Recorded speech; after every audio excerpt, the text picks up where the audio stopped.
L'ouvrage s'intitule donc le stage formation ou exploitation avec un point d'interrogation. Je l'ai dirigé avec un de mes collègues, Vincent Debrillon, qui est donc chercheur en droit, alors que moi je suis sociologue. On a essayé de décrire ce qui, de notre point de vue, pourrait être, avec bien sûr des guillemets, un bon stage, c'est-à-dire fécond dans ce qu'il permet d'apporter et ce qui suppose un certain nombre de conditions dont nous montrons que de toute évidence ils ne peuvent pas être remplis à l'infini.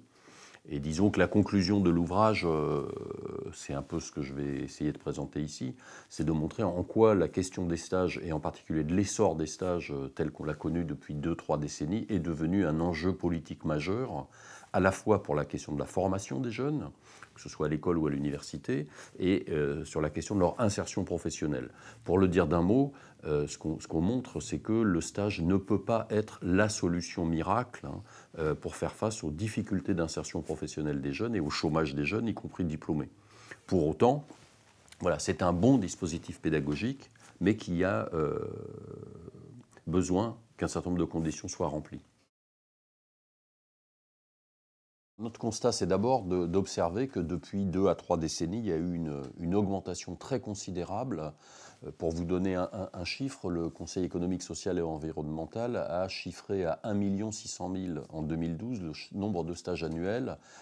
Comparaison, le même organisme évalue à 600 000 le nombre de stages en 2006. Donc il y aurait eu un plus que doublement en 6 ans. Alors comment comprendre cela et en quoi cela se traduit-il par des dérives éventuelles? En fait, le stage est devenu, dans l'enseignement supérieur en général et dans l'université en particulier, le principal moyen imaginé, à tort ou à raison, pour professionnaliser les études et puis pour préparer l'insertion professionnelle. Il faut rappeler que la loi LRU, Liberté et responsabilité aux universités, votée en 2007, a confié à l'enseignement supérieur une nouvelle mission à côté de l'enseignement et de la recherche qui est précisément de préparer l'insertion professionnelle des jeunes. Et donc, faute finalement de dispositifs pédagogiques ou d'outils d'insertion tout à fait probants, beaucoup d'établissements et notamment beaucoup d'universités ont pensé le stage comme étant finalement le moyen d'atteindre cet objectif. Je pense qu'on peut distinguer 3 grands types de stages. Premièrement, des stages de qualité correcte, sans prétendre à atteindre l'idéal, donc qui ont la triple richesse d'améliorer, d'enrichir les apprentissages dans des situations différentes. C'est-à-dire, l'idée, c'est apprendre en faisant, mais j'insiste sur l'autre aspect, c'est en faisant et en réfléchissant à ce que l'on fait et à ce que l'on observe. C'est-à-dire le stagiaire, ce n'est pas un salarié. Bon. Donc un apport formatif. Il y a un deuxième apport à ces bons stages, c'est un apport en termes de socialisation, où le jeune, qui est un jeune en formation, se retrouve immergé dans un milieu d'adultes en emploi, et où il découvre, il expérimente un certain nombre de situations. Dans le meilleur des cas, ça peut fonctionner comme une espèce de rite de passage, où on va passer du statut du jeune en formation vers celui à venir d'adultes en emploi. Et puis la troisième dimension de ces bons stages, c'est d'aider à une pré-professionnalisation, à la fois en permettant de mieux construire un projet professionnel, de voir in situ quel type de tâches on a envie ou pas envie de faire, comment ça fonctionne vraiment dans les organisations où on travaille, et puis aussi de nouer un certain nombre de relations qui pourront éventuellement servir le jour où on cherchera un emploi. Alors à côté de ces bons stages, dont je suis incapable de chiffrer la proportion, il y a des stages beaucoup plus discutables, et j'en distingue 2 catégories. D'un côté, des stages en fait assez vides d'activité, qu'on pourrait qualifier d'occupationnels. Donc l'étudiant ou l'élève va passer 1 mois, 2 mois, 3 mois à voir, à regarder. C'est le fameux stage café photocopie. Bon, alors, à la limite, quand on est en première année de licence, pour ne pas parler des stages de troisième, mais là, il ne dure qu'une semaine, c'est pas forcément grave. Quand ça dure plusieurs mois, ces mois étant défalqués en fait sur le temps de formation pour lequel l'étudiant s'est inscrit, à payer des droits d'inscription, ça pose quand même déjà un problème. C'est-à-dire au fond, qu'est-ce qu'on a vendu à l'étudiant si c'est pour l'envoyer dans des stages où il n'apprend pas grand-chose?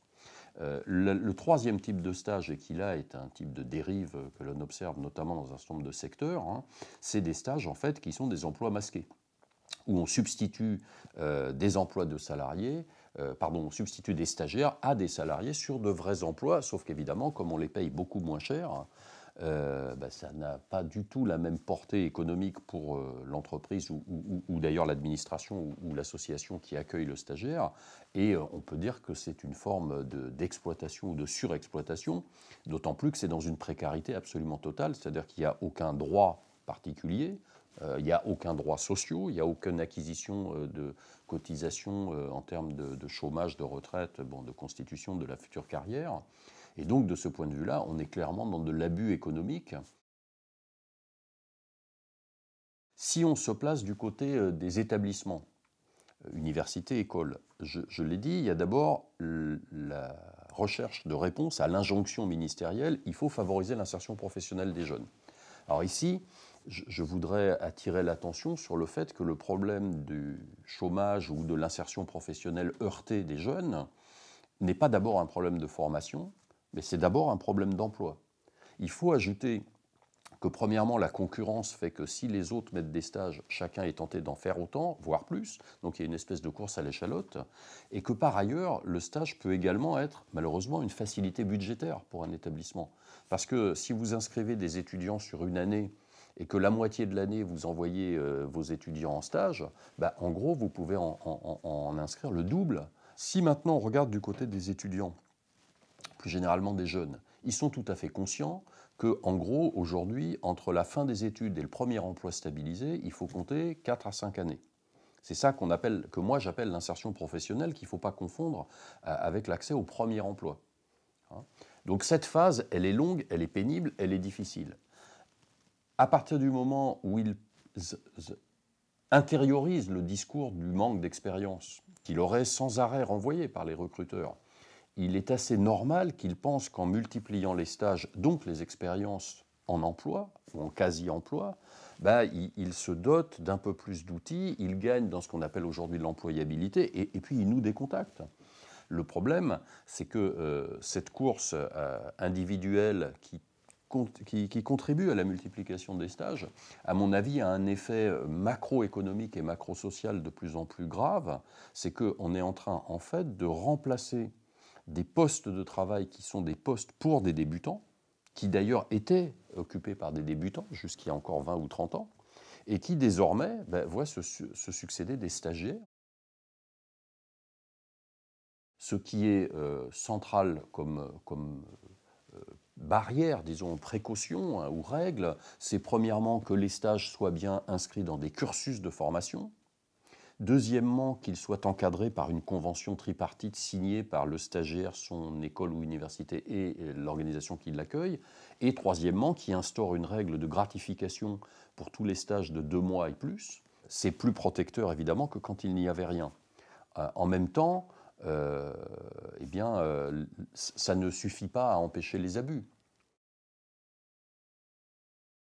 Il y a un vrai danger à ce nombre de stages et il me semble tout à fait essentiel de limiter le nombre de stages par cursus, la durée des stages. Au-delà d'un certain temps, on n'apprend plus, on travaille. Donc à ce moment-là, c'est plus un stagiaire, c'est un salarié.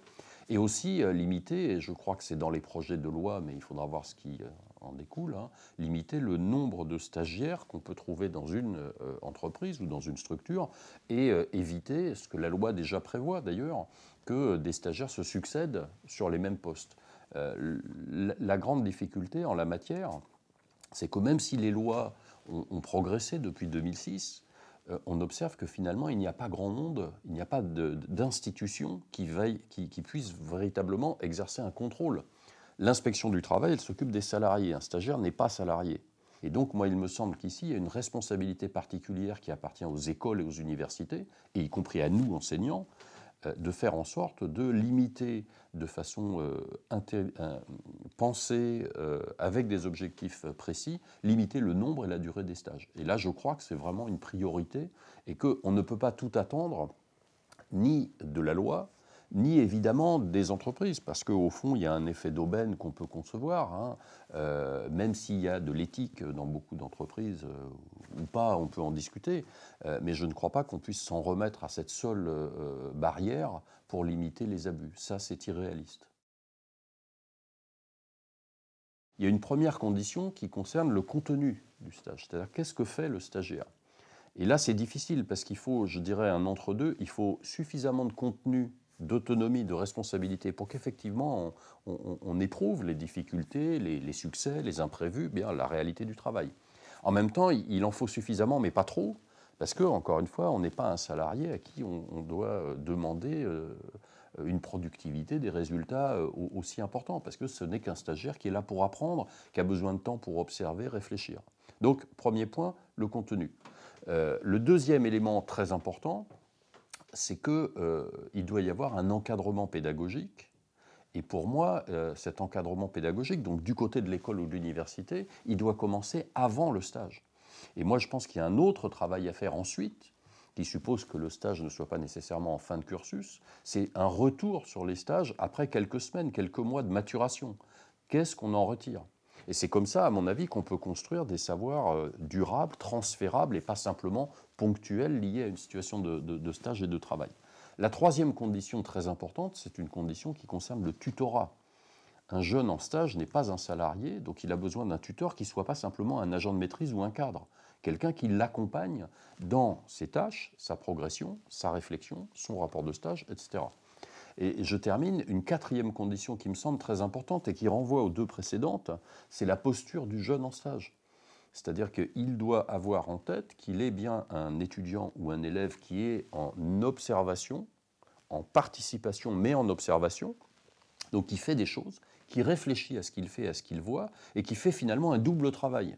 Le travail productif, en quelque sorte, du stagiaire, et le travail réflexif de l'étudiant, qui l'est toujours, qui l'est d'abord.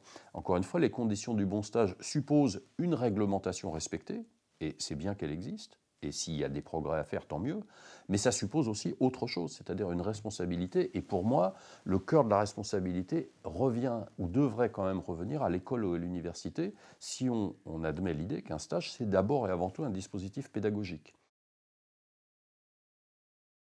On posait la question au départ, au fond, le stage formation ou exploitation?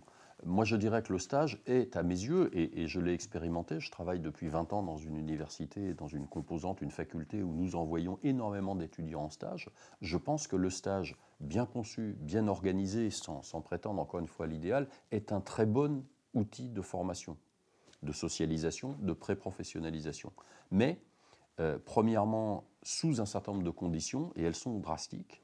Et deuxièmement, je dirais un peu comme dans la pub pour l'alcool, hein, c'est à utiliser avec modération. Et donc c'est un bon outil, moi je le défends, ma position, c'est pas du tout de la suppression des stages. Mais c'est parce que je pense que c'est un excellent outil que je pense qu'il faut arrêter d'en abuser comme on le fait aujourd'hui, qu'il faut prendre conscience que les problèmes de chômage sont d'abord des problèmes d'emploi, pas des problèmes de formation, ce qui ne veut pas dire qu'on ne puisse pas améliorer la formation. Et donc je voudrais en un mot dire que je suis favorable à l'utilisation du stage, mais dans des mesures pensées, conçues et donc limitées.